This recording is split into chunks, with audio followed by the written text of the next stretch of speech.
Saudara-saudara, kita akan membaca kitab suci bersama-sama dari 1 Yohanes pasal yang ketiga. 1 Yohanes pasal yang ketiga, kita bersama-sama membaca dari ayat yang ke-22 dan 23. Dan apa saja yang kita minta, kita memperoleh daripadanya karena kita menuruti segala perintahnya dan berbuat apa yang berkenan kepadanya. Dan inilah perintahnya itu, supaya kita percaya akan nama Yesus Kristus anaknya. Dan supaya kita saling mengasihi sesuai dengan perintah yang diberikan Kristus kepada kita. Kita berdoa sekali lagi.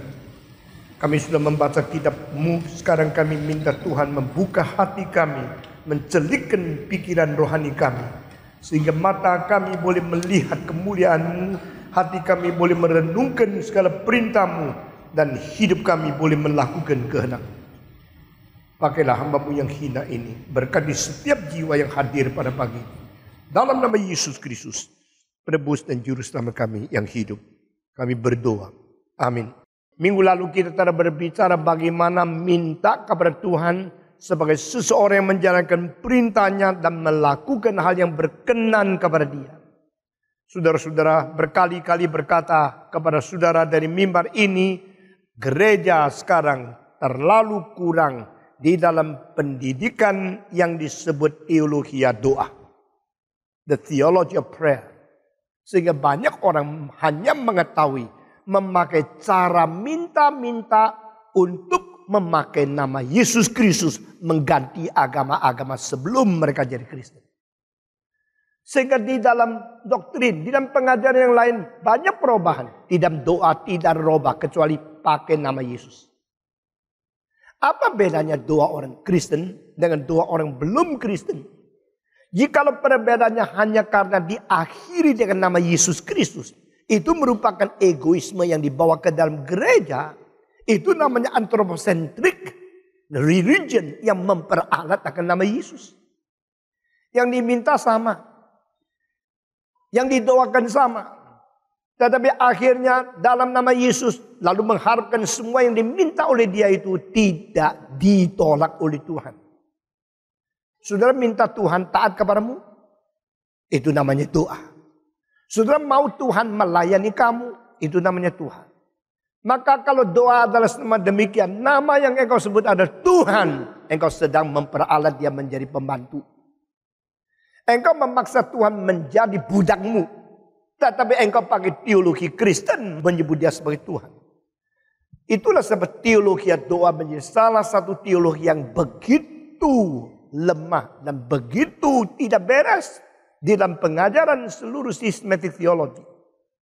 Di dalam teologi sistematika ada doktrin Allah, doktrin Kristus, doktrin Tritunggal, doktrin malaikat, doktrin manusia, doktrin dosa, doktrin akhir zaman. Tapi tidak ada doktrin doa. Nah ini kelemahan. Sehingga sekarang tidak banyak gereja yang kelihatan begitu mulu-mulu, begitu berkembang. Dengar doa mereka. Tidak lebih baik sedikit pun daripada agama lain. Maka Rasul minta Tuhan ajaran kami bagaimana berdoa.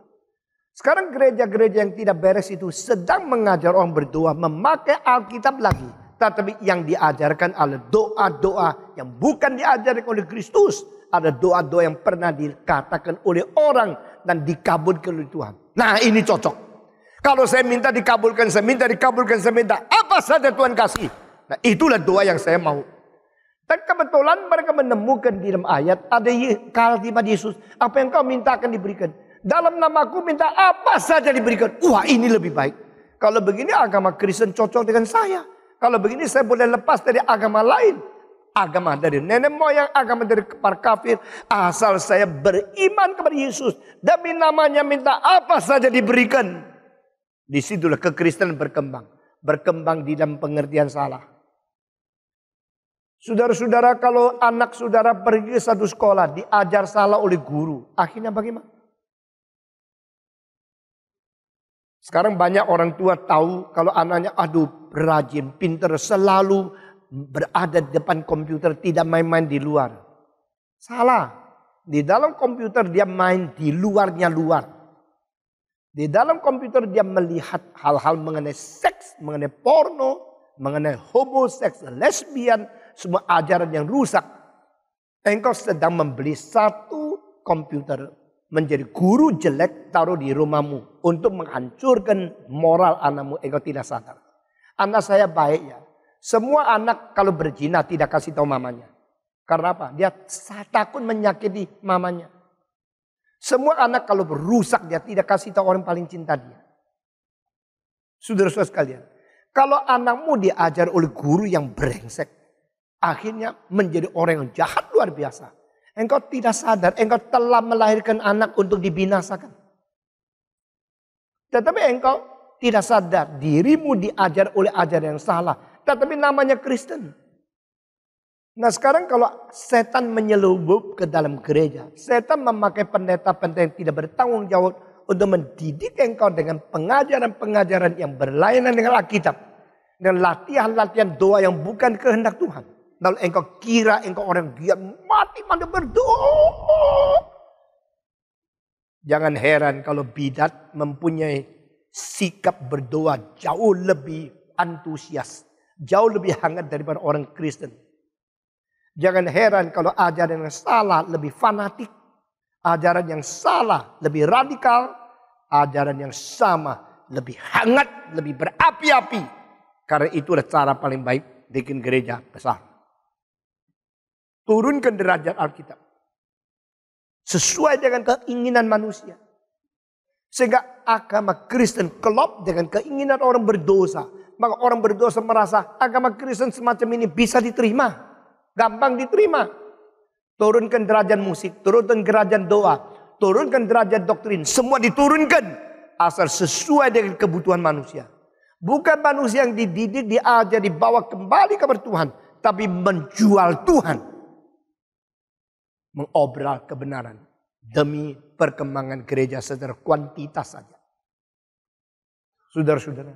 Di sini dikatakan engkau menjalankan perintah. Melakukan kehendaknya. Lalu itu menjadi dasar doa. Orang berdoa karena dia mengetahui perintah Tuhan. Orang minta sesuatu karena dia tahu apa yang dijanji, apa yang tidak dijanjikan. Sehingga doa itu menjadi doa yang sudah diseleksi. Doa yang sudah disaring.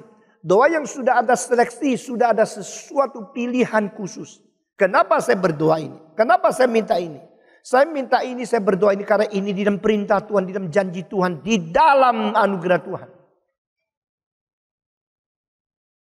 Beberapa bulan yang lalu saya mengutip dari Roma pasal 10.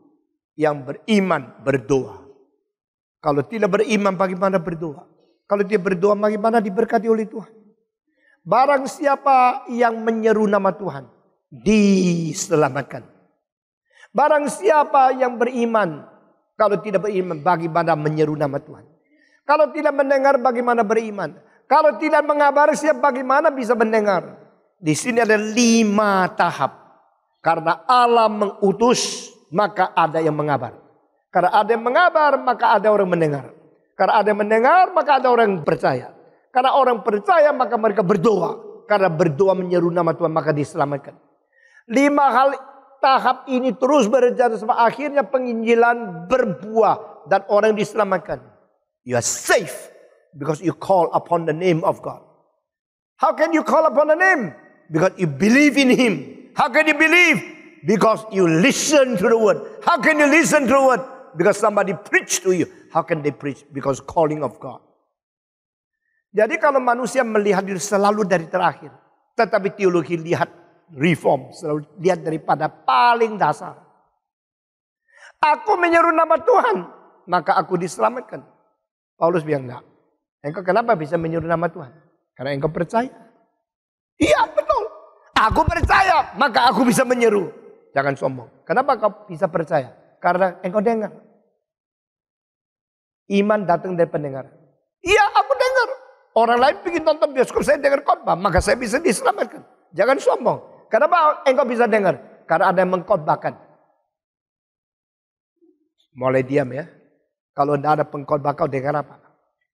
Lalu pengkhotbah yang sombong. Kalau saya tidak khotbah orang tidak bisa dengar. Saya yang hebat. Pemimpin-pemimpin gereja. Pengkhotbah yang besar. Selalu mempunyai kesanggupan. Saya paling hebat. Saudara-saudara. Pengkhotbah bisa sombong. Paulus mengatakan jangan begitu. Kau bisa pengkhotbah karena panggilan Tuhan. Dan akhirnya soli Deo gloria. Segala kemuliaan kembali kepada Tuhan. Bukan manusia. Pengkhotbah itu tidak ada apa-apanya. Pendengar tidak ada apa-apanya. Yang percaya tidak ada apa-apanya. Yang beriman tidak ada apa-apanya. Yang beriman dan berdoa tidak ada apa-apanya. Karena apa? Karena kita hanya manusia. Sola gratia. Semua anugerah dari Tuhan. Soli Deo gloria. Semua kemuliaan kembali kepada Tuhan. Amin. Itu. Jadi reform theology melihat dari takhta Tuhan. Tetapi Arminian lihat daripada kegiatan manusia. Di situ saya mengatakan pada waktu seorang berdoa. Kalau dia tidak beriman bagaimana berdoa? Apa itu iman? Iman yaitu pengertian daripada firman. Pengabdian kepada firman. Dan betul-betul mau berjalan taat kepada kebenaran yang diwahyukan sebagai firman. Di situ doktrin. Maka doa berdasarkan doktrin. If you do not have the faith. If you do not believe, how can you pray? Kalau engkau tidak percaya, engkau tidak beriman, bagaimana bisa berdoa? Berarti doa tanpa iman itu doa kafir. Doa yang sesuai dengan doktrin itu doa Kristen. Nah, pada waktu orang mau menarik orang kepada Tuhan. Asal engkau percaya doa apa saja akan diberikan Tuhan. Kutip Alkitab ayatnya perkataan Yesus Kristus kelihatan Alkitabiah sekali. Itu mendidik orang memperalat Alkitab. Untuk melampiaskan nafsu egoisme. Demi memanipulasi firman Tuhan. Dan memperbudak Tuhan Allah. Nah orang demikian cepat. Doa tidak usah diajarkan. Tuhan sembuhkan saya karena Engkau Maha Kuasa. Memakai pengertian Allah Maha Kuasa sebagai alat. Untuk mendikte Tuhan. Kalau Engkau Maha Kuasa Engkau harus melayani aku. Siapa suruh Engkau Maha Kuasa? Karena Engkau Maha Kuasa, Engkau harus kerjakan segala. Sekarang buktikan Engkau Maha Kuasa. Sekarang saya minta apa? Engkau yang lakukan. Jadi dia bukan mau menaati perintah Tuhan. Dia mau Tuhan taati perintah dia. Ngerti maksud saya? Setiap kali doa berusaha memerintah Tuhan itu sudah kurang ajar. Doa bukan memerintah Tuhan. Doa adalah minta Tuhan memberi kekuatan kepada engkau untuk menjalankan perintah Tuhan. Amin. Doa bukan memerintah Tuhan. Doa adalah menyatakan kerelaan untuk menjalankan perintah Tuhan. Itu doa. Doa bukan merubah Tuhan. Doa adalah minta Tuhan merubah dirimu. Doa bukan dengan kuat kuasa saya menggerakkan dia. Tuhan geraklah. Tetapi doa adalah Tuhan pakai Roh Kudus menggerakkan engkau untuk berdoa. Doa yang menggerakkan Tuhan itu salah. Doa yang digerakkan Tuhan itu betul. Doa yang memerintah Tuhan salah. Doa yang mau menjalankan perintah Tuhan itu betul. Doa yang memaksa Tuhan itu salah. Doa yang memaksa diri taat kepada Tuhan itu betul. Doa yang merubah Tuhan itu salah. Doa minta Tuhan merubah diri kita itu betul. Dan di sini ditambah lagi. Selain doa karena iman, doa karena perintah. Doa karena mau jalankan perintah. Mau berkenan akan Tuhan. Maka di sini dikatakan bahwa saudara-saudaraku, jikalau hati kita tidak tunduk kita, maka kita mempunyai keberanian percaya untuk mendekati Allah. Hati kalau tidak menegur, hati tidak menuduh, maka kita lapang, kita lega, kita berkata Tuhan, aku datang kepadamu dengan hati yang leluasa. Dan dikatakan selanjutnya, jikalau hati kita tidak menuduh, kita mempunyai keberanian percaya untuk mendekati Allah. Dan apa saja yang kita minta, kita memperolehnya daripadanya. Karena kita menuruti segala perintahnya. Jadi, pray based on obedience. Berdoa berdasarkan perintah. Berdoa berdasarkan sudah menjalankan perintah. Dan tidak ada kekurangan hati. Aku sudah menjalankan kehendakmu. Aku sudah berkenan kepadamu. Aku hidup dengan segala sesuatu yang terpapar begitu jelas. Dan begitu sungguh-sungguh taat kepadamu. Sekarang aku minta. Mungkinkah orang yang minta kepada Tuhan, dia minta karena sudah mengerti perintah lalu sengaja melawan? Tidak. Justru dia sudah mengerti perintah, sudah menjalankan, baru berani minta. Jadi semua perintah Tuhan sudah jalan. Semua pengertian mengenai perintah Tuhan dia sudah mengerti. Lalu dia sudah melakukan segala sesuatu berkenan kepada Tuhan. Sehingga semua perintah, semua janji, semua prinsip, semua peringatan dia tahu.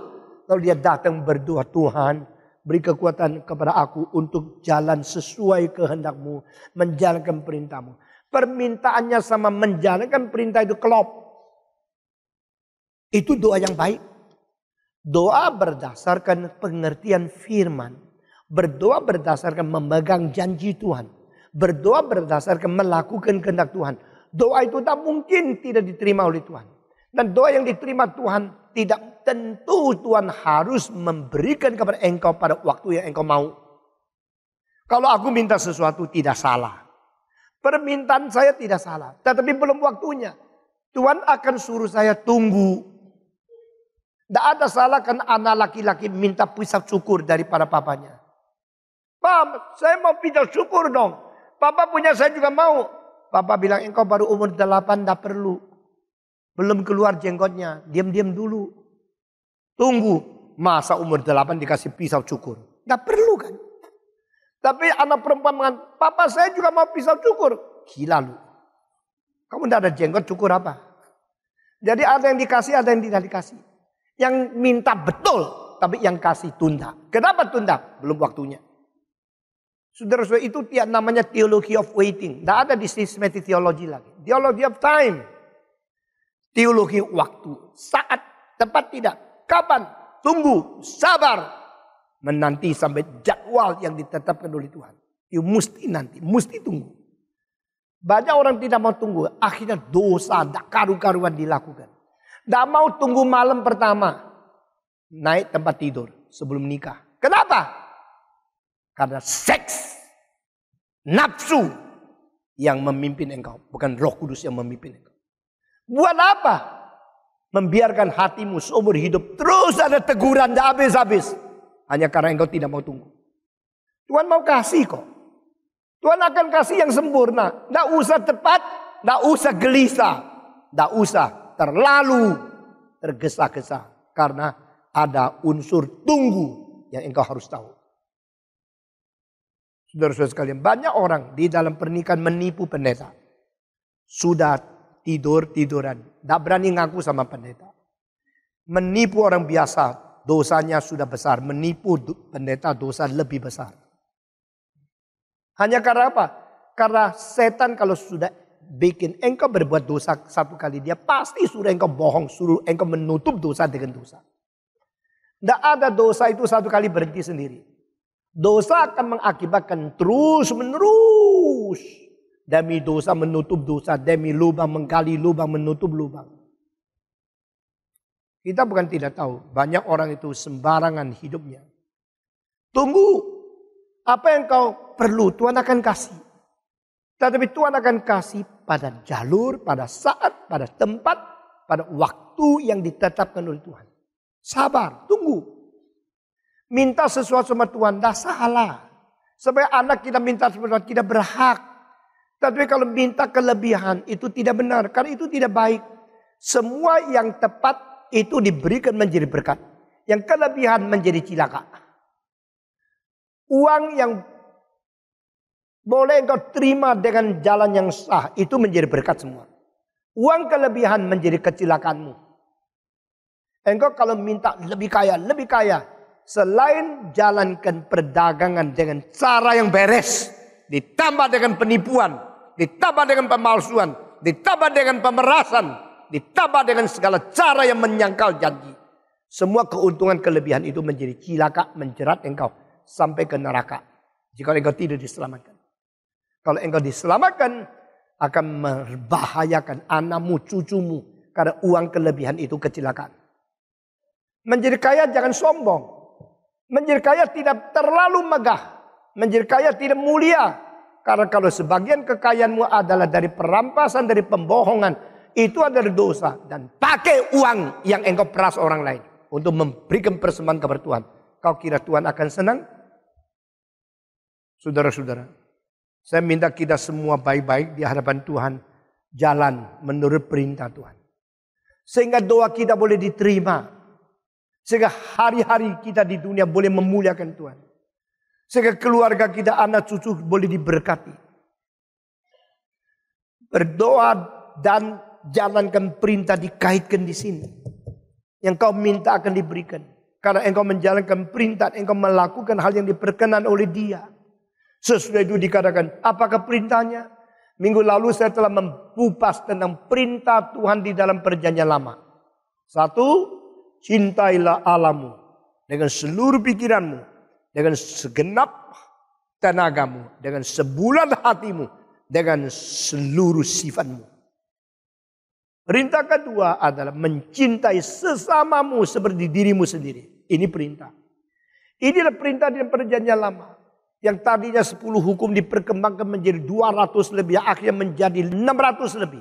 Oleh orang Israel. Oleh ahli Taurat. Lalu Tuhan menyimpulkan mengatakan. Yang pertama. Hear ye Israel. Your God is the only God. Allahmu adalah Allah yang esa. Allah yang Maha Esa.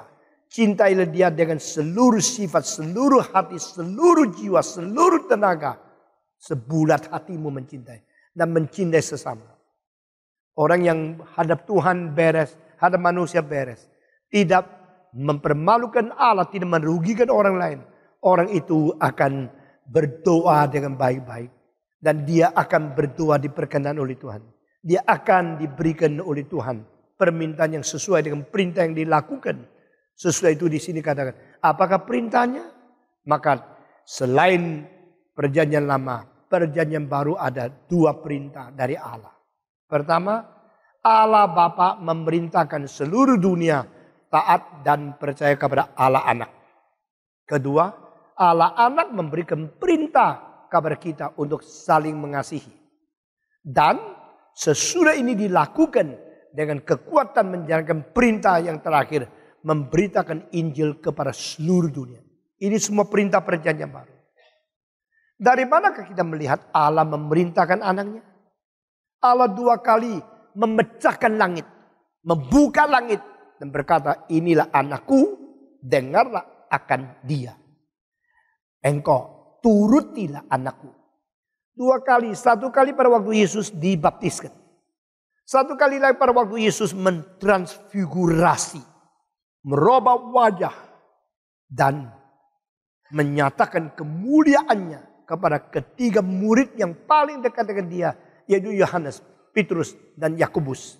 Mungkin di Bukit Hermon. Dan di situ Musa dan Elias menampakkan diri berada di sebelah Yesus Kristus.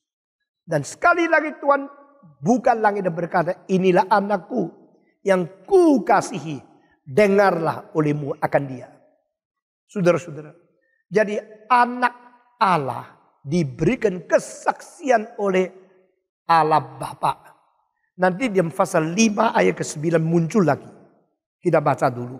Nanti sampai pasal 5 saya memberikan penjelasan yang lebih lagi. Pasal 5 1 Yohanes ayat ke-9. Dikatakan kita menerima kesaksian manusia. Tetapi kesaksian Allah lebih kuat. Sebab demikianlah kesaksian yang diberikan Allah tentang anaknya. Barang siapa percaya kepada anak Allah, dia mempunyai kesaksian itu di dalam dirinya. Barang siapa tidak percaya kepada Allah, ia membuat dia menjadi pendusta. Karena ia tidak percaya akan kesaksian yang diberikan Allah tentang anaknya. Saudara-saudara, dalam Alkitab Allah tidak usah disaksikan oleh manusia. Allah bersaksi kepada anaknya. Dan anak bersaksi kepada bapaknya. Kita mengenal Allah karena melalui Kristus. Kita mengenal Kristus karena melalui Roh Kudus. Kita mengetahui pekerjaan Roh Kudus karena wahyu kitab suci. Jadi kitab suci adalah self-sufficient writing. Sesuatu tulisan yang ada satu sifat self-sufficient. Satu kesempurnaan pada diri sendiri. Tak perlu ada sesuatu yang membuktikan Alkitab lagi.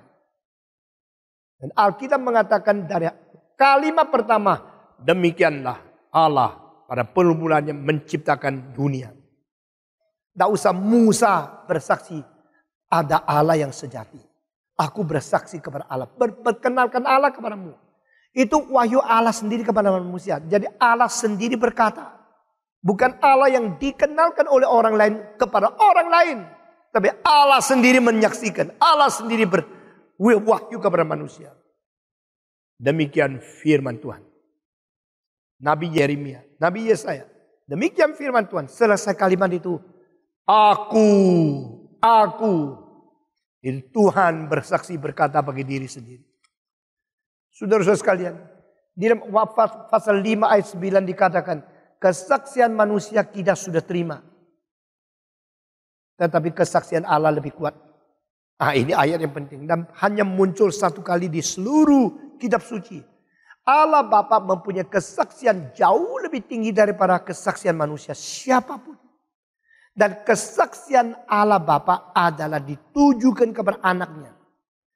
God the Father bear the witness for the only begotten Son. Allah Bapa memberikan kesaksian hanya kepada satu, yaitu anaknya yang tunggal itu. Percaya kepada dia. Nah ini perintah. Perintah Tuhan Allah adalah percaya kepada anak. Jikalau agama lain tidak percaya Allah diperanakan dan tidak percaya Allah beranak, maka mereka tidak pernah mengaku Yesus itu anak Allah. Tetapi Alkitab mengatakan terimalah kesaksian dari Bapa. Karena Bapa bersaksi bagi anaknya. Saya kira ini kunci. Tapi Alkitab mengatakan, jikalau kesaksian manusia kita terima, jangan lupa. Kesaksian Allah lebih kuat dari kesaksian manusia. Dan kesaksian Allah diberikan untuk anaknya. Kalau Allah berkata, ini anakku. Siapa boleh berkata, Allah tidak ada anak? Kalau Allah sendiri bersaksi bagi anaknya, siapa boleh menerima Yesus anak Allah? Orang punya konsep itu selalu mikir, kalau Yesus itu anak Allah, lalu Allah bapaknya, mamanya siapa? Allah nikah sama siapa?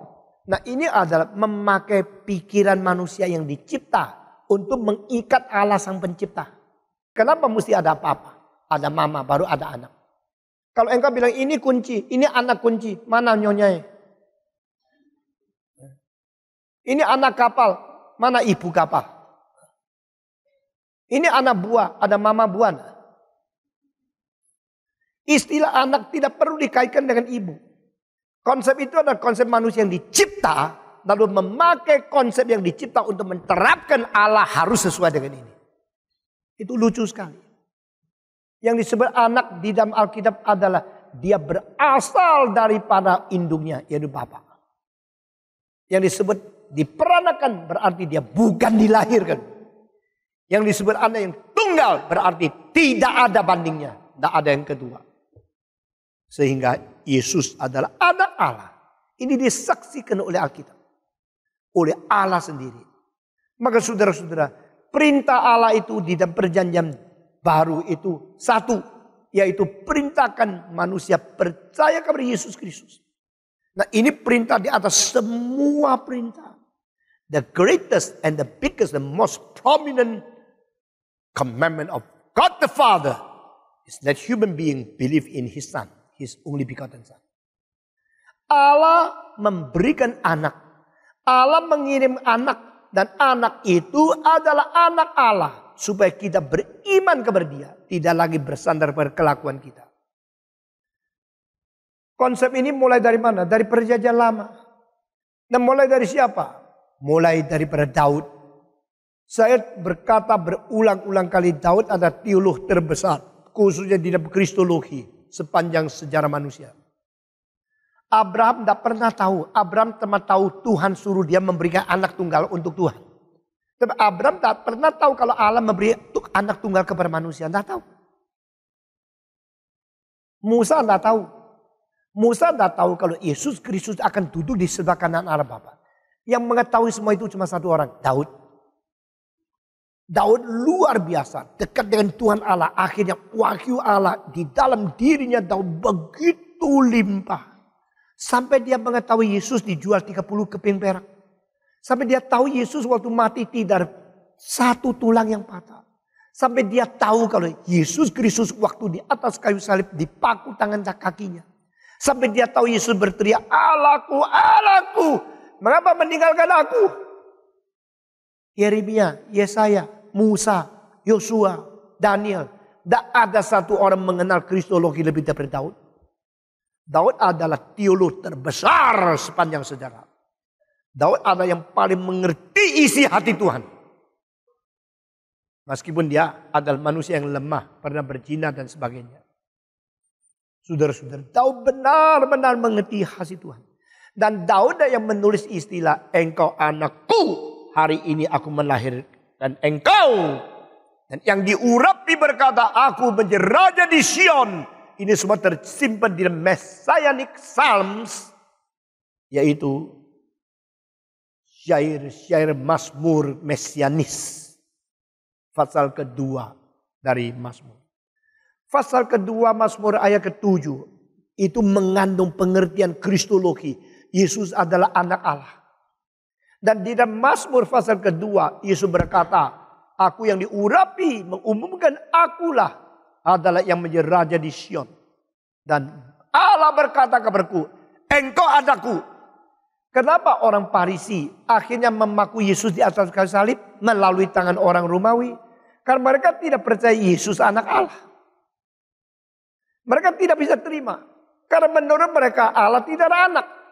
Tapi justru di dalam perjanjian lama 2 kali. Kalau mau dipaksa 3 kali. Yesus anak Allah itu dinubuat di dalam perjanjian lama. Pertama di dalam Mazmur pasal kedua. Dan kedua kali lagi adalah di dalam Amsal Sulaiman. Amsal Sulaiman pasal terakhir mengatakan, siapakah nama Allah kau tahu tidak? Dan siapakah nama anaknya kau tidak? Nah, di situ anak Allah dimunculkan. Maka orang Israel itu begitu ribuan tahun membaca kitab suci, mempelajari. Tapi konsep mereka sudah menutup untuk tidak menerima Allah ada anak. Demikian orang Islam tidak bisa terima konsepnya itu sudah eksklusif, sudah tutup. Orang yang menutup konsep seumur hidup tidak akan maju. Banyak orang itu terus belajar tapi bisa mengerti. Karena mati, konsep itu sudah tertutup menjadi satu sistem eksklusif. Sistem terbuka dan sistem tertutup, ini 2 sistem belajar. Sistem tertutup itu membuat engkau memseparasi dirimu daripada segala kemungkinan untuk merubah kamu. Dan engkau takut dirubah oleh orang lain. Itu namanya dipengaruhi oleh keadaan traumatic exclusiveness. Kalau saudara pernah 1 kali mendapatkan seorang pembantu yang jelek, mulai hari itu engkau tidak mau pakai pembantu. Karena engkau sudah tutup kemungkinan rumahmu dimasuki pembantu. Karena 1 pembantu, engkau menjadi dia kriteria untuk menilai semua orang itu jahat. 1 kali engkau dicuri atau ditipu, engkau mulai benci kepada semua orang model itu. Karena model itu pasti pencuri. Itu namanya sistem tertutup. Orang yang tidak bisa terima Yesus ada anak. Padahal akhir tulis, ini anak. Yesus berkata, yang berkata kabarku adalah Allah. Hari ini aku melahirkan engkau. Sistem itu disingkirkan, dibuang. Nah saudara-saudara, siapakah nama dia yang menciptakan langit dan bumi? Siapakah nama anaknya? Tahukah tidak? Ini 2 kali jelas di dalam perjanjian mengenai anak. Allah Bapa akhirnya di dalam dunia ini terus melangsungkan sejarah dan memberi kepada manusia satu perintah. Believe in Him. Obey Him. This is my only beloved Son. Have faith on Him. Saudara-saudara sekalian. Ini perintah dari Allah Bapa. 1 yang paling besar. Perintah Allah paling besar cuma 1. Percaya kepada Yesus Kristus. Janji Allah paling besar cuma 1. Di dalam dia ada hidup kekal. Janji Allah adalah hidup kekal. Perintah Allah adalah percaya kepada anaknya. Ini dua-dua di mana? Di 1 Yohanes. Saya sudah khotbah kepada saudara mengenai janji Allah adalah hidup yang kekal. Pasal kedua. Kita membaca bersama-sama. Pasal kedua, kita membaca bersama-sama ayat yang 25. Mari kita membaca bersama-sama. 25, 1, 2, 3. Dan inilah janji yang telah dijanjikannya sendiri kepada kita, yaitu hidup yang kekal. Jadi janji Allah Bapa cuma satu, hidup kekal. Yang semua yang lain itu adalah yang sekunder. Perintah Allah itu cuma satu. Yang paling penting percaya kepada anak. Yang lain itu semua sekunder. Nah kalau engkau bisa menangkap yang paling prinsip, yang paling dasar, yang paling besar ini. Engkau mengetahui isi hati Tuhan. Tuhan mau kita apa? Mau kita percaya Yesus Kristus. Kalau percaya Yesus Kristus, taat kepada Dia. Bagaimana taat? Jalankan perintah. Kalau jalankan perintah menyatakan kasih, maka mengikuti teladan Yesus. Akhirnya semua perintah Allah itu dilakukan. Satu mencakup semua. You believe in Jesus Christ, you follow Him, you obey Him, and you take Him as your example. So all the commandments of God will be accomplished in your life. Karena yang satu mencakup semua. Demikian juga saksi, perintah Allah cuma satu. Perintah Allah cuma satu, percaya kepada anak, taat kepada Dia, ikut teladannya, jalan di dalam kehendaknya. Dan janji Allah cuma satu, hidup yang kekal. Di mana? Di dalam Kristus juga. Jadi melalui kiriman Kristus, memberikan janji kekekalan, maka perintah dan janji itu menjadi satu. Saudara sering mendengar saya mengatakan tidak ada perintah yang tidak mengandung janji, tidak ada janji yang tidak mengandung perintah. Jikalau Allah memerintahkan, pasti kasih janji. Jikalau Allah berjanji, pasti ada perintah. Di dalam perintah itu pasti mengandung janji. Di dalam janji pasti mengandung perintah. Ini prinsip Tuhan Allah. Pergi ke seluruh dunia, kabarkan Injil kepada segala bangsa. Ini perintah bukan?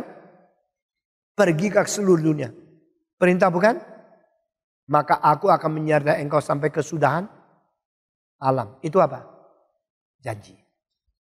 Perintah, janji. Hormati orang tuamu, maka aku akan memperpanjang hidupmu di dunia ini. Perintah, janji. Janji Allah mengandung perintah, perintah Allah mengandung janji. Belajarlah seperti orang-orang daripada Puritan. Baca kitab suci dengan cacat pena yang warna. Ini janji. Umpama tinta biru menggariskan semua janji. Tinta merah menggariskan bawah semua perintah. Dan tinta lagi yang warna lain menulis tentang sesuatu kekuatan atau sesuatu peringatan. Sehingga engkau baca kitab suci dengan jelas. Ini janji yang saya boleh berdoa. Ini perintah yang saya harus jalankan. Inilah peringatan saya harus takuti. Nah ini dorongan yang saya perlu mendapatkan kekuatan. Dengan demikian kerohanian kita majunya itu lebih teliti, lebih teratur, dan lebih disiplin. Saudara-saudara sekalian, puji Tuhan, Allah memberikan satu perintah, percaya kepada Yesus Kristus. Dan Allah memberikan satu janji, di dalam Kristus mendapat hidup yang kekal. Di dalam perintah ada janji, di dalam janji ada perintah. Kalau Allah berjanji memberikan hidup kekal kepada kita, maka Dia mengatakan inilah janjiku. Perintahnya apa? Percaya kepada Yesus Kristus. Kalau Allah memberikan janji kepada kita, ada perintahnya. Sebaliknya, Allah memberikan pemerintahan. Engkau percaya kepada Yesus Kristus, janjinya. Engkau dapat hidup kekal. Sama. Lalu sekarang melihat, setelah seluruhnya di dalam Kristus menjadi suatu kombinasi dari perintah dan janji sebagai anak Allah. Lalu Yesus Kristus memberikan perintah apa kepada kita? Dua. Di dalam perjanjian lama dua perintah minggu lalu sudah kita katakan. Sekarang saya katakan di dalam perjanjian baru dua perintah dari Yesus Kristus. Yesus memerintahkan apa? Ke dalam dan keluar. Ke dalam, kasihilah satu dengan yang lain. Love one another. Ini tercantum di dalam Yohanes pasal 13 ayat 34 dan 35. Lalu perintah yang kedua adalah pergi ke seluruh dunia kabarkan Injil bagi segala bangsa.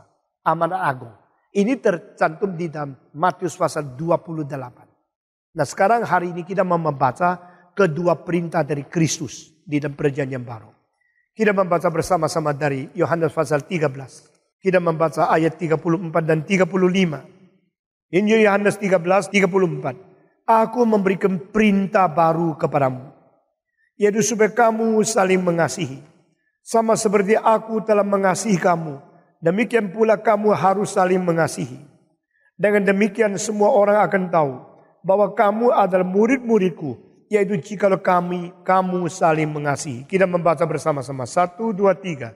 Aku memberikan perintah baru kepada kamu, yaitu supaya kamu saling mengasihi. Sama seperti aku telah mengasihi kamu, demikian pula kamu harus saling mengasihi. Dengan demikian semua orang akan tahu bahwa kamu adalah murid-muridku, yaitu jikalau kamu saling mengasihi. Kapankah Yesus memberikan perintah ini? Pada permulaan dia mengabar Injil? Tidak. Pada hari terakhir. Setelah dia memberikan perintah ini, besoknya dia dipaku di atas kayu salib. Dan dia mengetahui orang yang sudah belajar 3,5 tahun belum mengetahui bagaimana mengasihi. Saudara-saudara, pendeta sukar mencintai pendeta. Majelis sukar mencintai majelis. Anggota sukar untuk mencintai anggota. Sama-sama Kristen saling mengasihi susah sekali. Karena apa? Ada konflik of interest. Nah, kalau sama-sama menjadi pendeta, ketakutan disaingi mulai sulit mengasihi. Sama-sama berdagang, takut orang lain lebih kaya dari kamu, sulit mengasihi. Engkau lebih suka mengkutuk, mengkucilkan, mengkritik, memfitnah, mengumpat, menggeser, daripada engkau suka mengasihi, mengerti, mengampuni, mentoleran. Yesus kapan mengatakan engkau harus saling mengasihi? Justru pada hari sebelum naik ke atas kayu salib. Kenapa? Itu muncaknya di Yerusalem. Mereka tidak sadar. Mereka kira Yesus ini kali terakhir ke Yerusalem akan mendadak mengatakan revolusi, merebut kuasa, lalu mengumumkan dia sebagai raja. Kalau Yesus sebagai raja, lalu seluruh orang di Yerusalem akan memfihaki Yesus. Karena pada waktu Yesus masuk terakhir, diterima sambut dengan orang-orang demonstrasi besar sekali. Mereka dengan daun-daun, dengan pakaian, membeber ke dalam jalan supaya Yesus naik masuknya dengan keledai itu menginjak pakaian mereka. Wow, ini belum terjadi. Belum pernah jadi di dalam kerajaan Romawi atau di dalam kerajaan Inggris atau kerajaan Cina. Rakyat ribuan orang buka pakaiannya, taruh di jalan supaya Yesus boleh lewat. Tetapi hari itu orang-orang yang ikut Yesus kira inilah waktunya revolusi. Inilah zaman suara manusia. Rakyat orang Israel semua tidak setuju Herodes. Mereka akan kembali membawa takhta daripada Herodes turun dan membawa Kristus naik. Nah, inilah hari di mana revolusi terjadi. Yesus akan menjadi raja orang Israel dan rakyat begitu mendukung. Nah, waktu mereka melihat 1 minggu yang terakhir Yesus hidup di dunia, mereka rasa ini waktunya. Mengapa Petrus mengikut Yesus? Karena dia ingin menjadi perdana menteri. Mengapa Yudas mengikut Yesus? Dia mau menjadi menteri keuangan. Mengapa Andreas ikut Yesus? Ikut menjadi menteri-menteri yang penting. Dan waktu mereka merebut satu dengan lain kuasa siapa lebih besar. Sampai cara nepotisme dipakai. Aku sudah ikut Yesus Kristus. Aku tidak lagi mendapatkan pekerjaan di luar. Aku mau menjadi hamba Tuhan. Coba dong, tolong. Maka mama daripada Yakobus dan Yohanes datang kepada Yesus Kristus. Hari itu juga. Oh Yesus. Tahukah saya familimu? Saya susah payah membesarkan kedua anakku. Siapa yang tidak susah payah membesarkan anak? Semua ibu cuma pikir anaknya paling penting. Anak orang lain itu biasa. Anak saya itu anak saya. Ini anak saya. Anak yang saya pelihara dari kecil. Aduh, saya sayang luar biasa. Tuhan tahu itu. Tidak usah ngomong. Semua orang sama. Tapi anak saya ini loh. Yang saya sayang ini loh. Dari kecil mungil, ganteng, bagus, rajin, sehat, muda. Ya pasti anak muda. Kalau anakmu tua bagaimana? Sekarang tua-tuanya mengikut kamu. Saya besok gimana? Tua-tuanya jadi pendeta. Uang pensiun saya dari mana? Tolong dong anak saya ini dikasih keistimewaan. Satu cari menteri kanan, satu menteri kiri. Di sebelah kerajaan. Waduh kalau gini, waduh aku diterima. Kamsya lah kamsya. Benar-benar kamsya, ban-ban kamsya. Pokoknya anak saya. Satu di kananmu, satu di kirimu. Itu hari terakhir.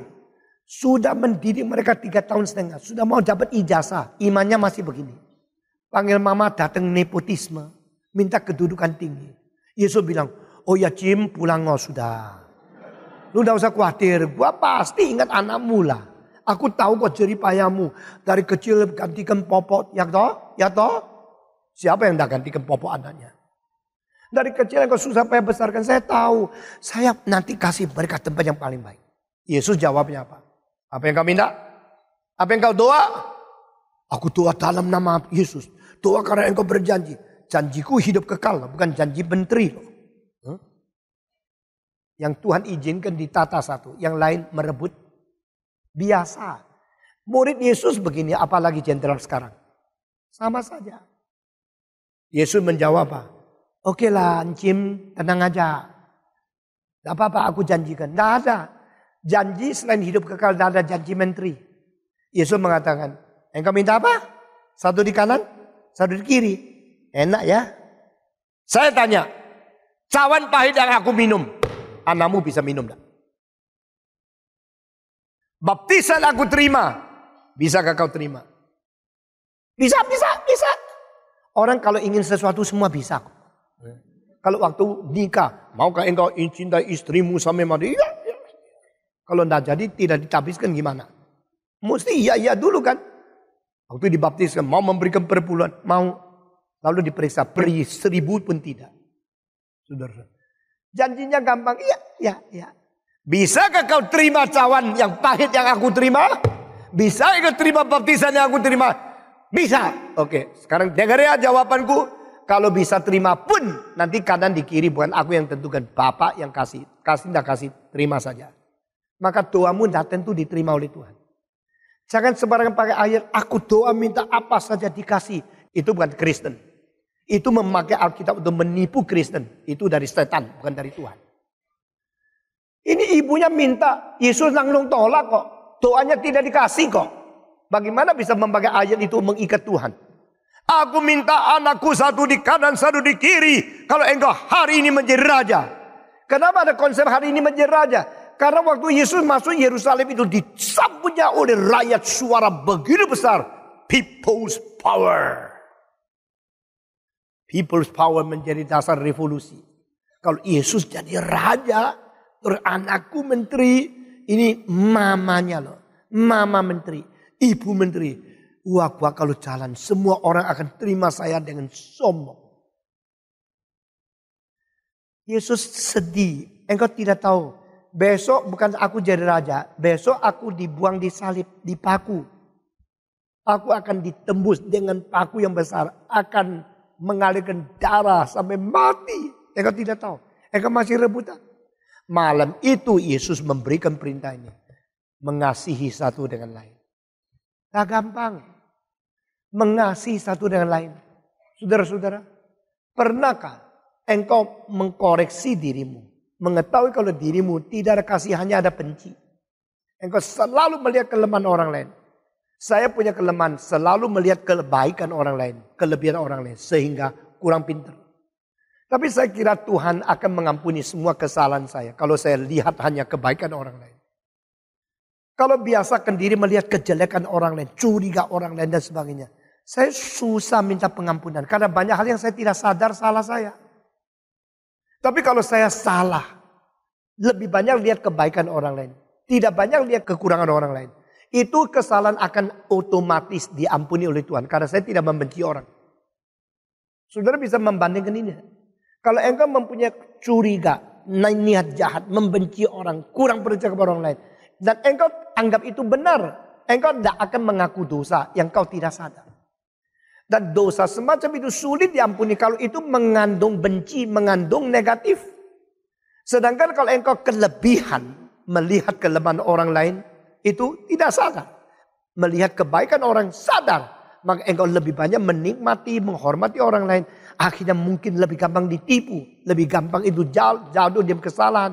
Karena terlampau percaya sama orang lain. Ini adalah semacam kelemahanmu. Tapi kelemahan ini gampang diampuni oleh Tuhan. Karena engkau tidak berniat jahat.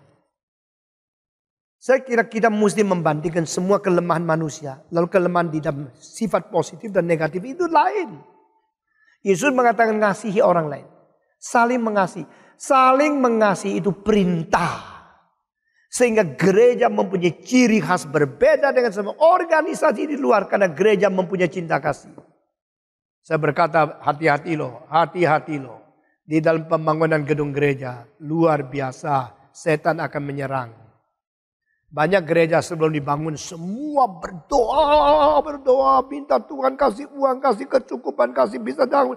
Dengan iman berdoa. Setelah selesai mulai sombong, mulai bertengkar, lalu pecah. Banyak gereja setelah bangun gereja jadi pecah. Karena apa? Sudah tidak usah doa. Sudah mulai merebutkan kuasa. Inilah jasaku, inilah pentingku, dan sebagainya. Jangan main-main.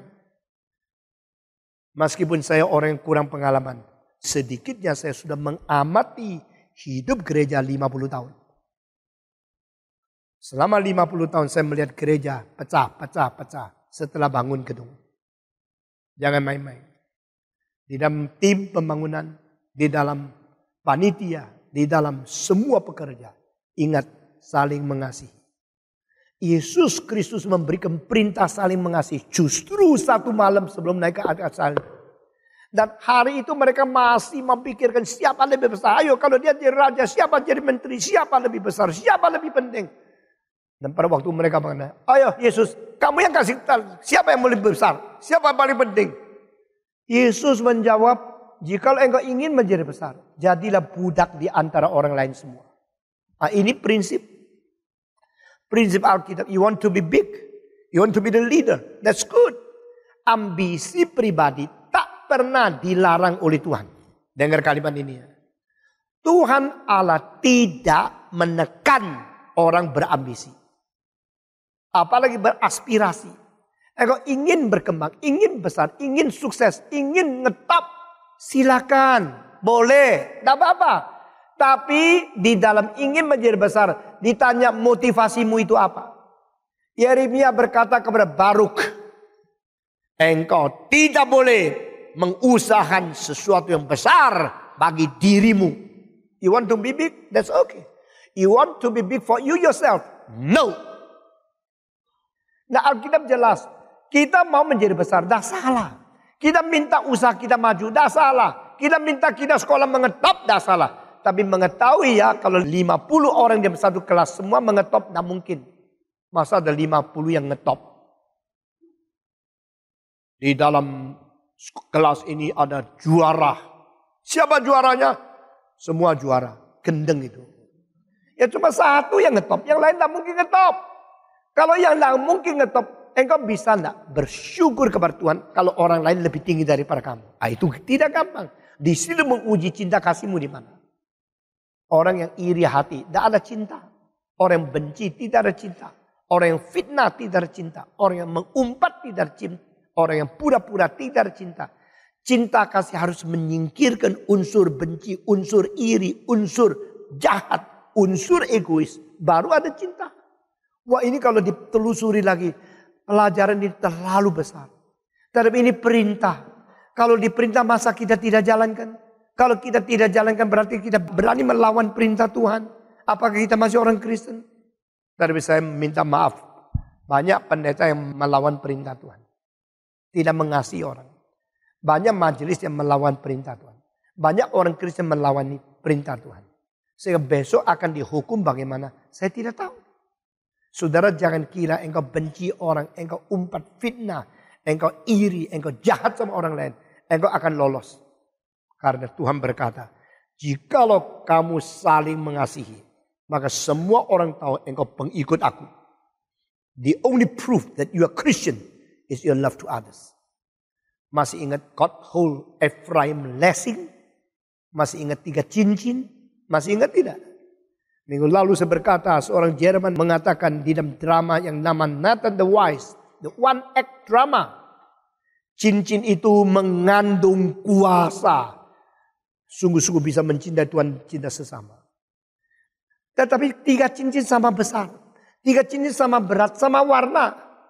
3 cincin itu sama. Lalu bagaimana bisa membuktikan yang asli mana, yang palsu yang mana? Lessing mengatakan, we cannot trace the history. We cannot prove. Jadi di dalam metode comparison dari agama, dari Lessing, tidak ada kemungkinan manusia menelusuri sejarah dan mengetahui siapa yang benar. Dan dia mengatakan 3 cincin itu adalah Kristen, Islam, dan Yahudi. Kristen mengatakan kitab suci saya dari Allah. Islam mengatakan Al-Quran dari Allah. Orang Yahudi mengatakan sayalah agama satu-satunya dari Allah. Masing-masing menyatakan diri paling benar, silakan. Tidak bisa ditelusuri yang mana benar menurut sejarah. Ini Lessing, bukan saya. Tapi Lessing mengatakan, coba lihat, dia bisa cinta Tuhan sungguh-sungguh enggak? Dia bisa cinta manusia sungguh-sungguh enggak? Kalau dia betul-betul bisa mencinta Tuhan sungguh-sungguh, betul bisa mencintai sesama manusia sungguh-sungguh, dia mempunyai cincin yang asli. Tidak usah bukti, tidak usah debat, tidak usah marah, tidak usah pakai argumen lagi. Itu adalah satu-satunya bukti. Sebenarnya ini dari Alkitab. Yesus berkata, kalau engkau saling mengasihi, orang semua akan mengetahui kamu pengikut aku. Kalau engkau saling mengasihi, semua mengetahui kalau engkau muridku. Tanda siapa murid Yesus Kristus di dalam Alkitab cuma 3. Tapi di sini salah satu yang paling penting. To prove that you are the true follower of Jesus Christ. To prove, to be the evidence that you are the true disciple of Jesus Christ. You can love others. Engkau bisa mencintai orang. Kalau orang salah sama engkau bisa mengampuni. Kalau orang memfitnah engkau bisa mentoleran. Kalau orang benci sama engkau bisa membalas dengan cinta kasih. Kalau bisa, di seluruh dunia engkau tidak ada musuh. Itu keagungan daripada pribadi. Itulah Yesus Kristus. Saya sering gurau sama orang. Aduh, darah saya AB, saya paling jengkel. Waktu saya tahu darah saya AB, saya jengkel sama diri sendiri. Kenapa? AB darahnya tidak bisa tolong orang lain. Betul nggak? Saya sangat rindu Yesus. Yesus darahnya O. Orang kau tahu darah Yesus O. Darah Yesus mengampuni segala dosa orang. Bisa dipakai oleh semua. Itu O kan? Nah saudara-saudara, itu cuma gurau. Tapi Yesus satu-satunya yang tidak pernah membenci siapapun. Orang tidak baik sama dia, dia mengampuni. Orang menusuk dia keluarkan darah untuk menjadi pengampunan. Itu namanya Kristus. Kalau engkau saling mengasihi, engkau Kristen. Engkau tidak saling mengasihi, engkau tidak ada tanda Kristen. Kedua, Yesus mengatakan pergi ke seluruh dunia. Beritakan Injil kepada segala bangsa. Ini perintah. Jadi perintah Allah, cintailah Allahmu dan sesama. Perintah Yesus Kristus, saling mengasihi dan mengabar Injil. Ini perintah. Engkau mencintai Tuhan. Jika engkau sungguh-sungguh mencintai Tuhan, jalankanlah perintah Tuhan. Mau? Mari kita berdoa. Bapa di dalam surga, kami berterima kasih untuk segala pengajaran yang penting, segala janji yang mengandung perintah, dan segala perintah yang mengandung janji, di mana kami pelajari dari firman-Mu. Kami bersyukur karena Allah Bapa mengirim anak dan memerintahkan umat manusia percaya kepada Dia. Kami bersyukur karena Kristus memberikan perintah supaya kami saling mengasihi di dalam dan mengabar Injil di luar, sehingga kami boleh menjadi saksi bahwa kami pengikut Tuhan yang sungguh-sungguh. Dengar doa kami, diberi kekuatan kepada kami supaya kami boleh menjadi murid Tuhan yang sesuai kehendak Tuhan, yang berkenan di hati Tuhan, yang boleh menjadi saksi Tuhan di dalam dunia.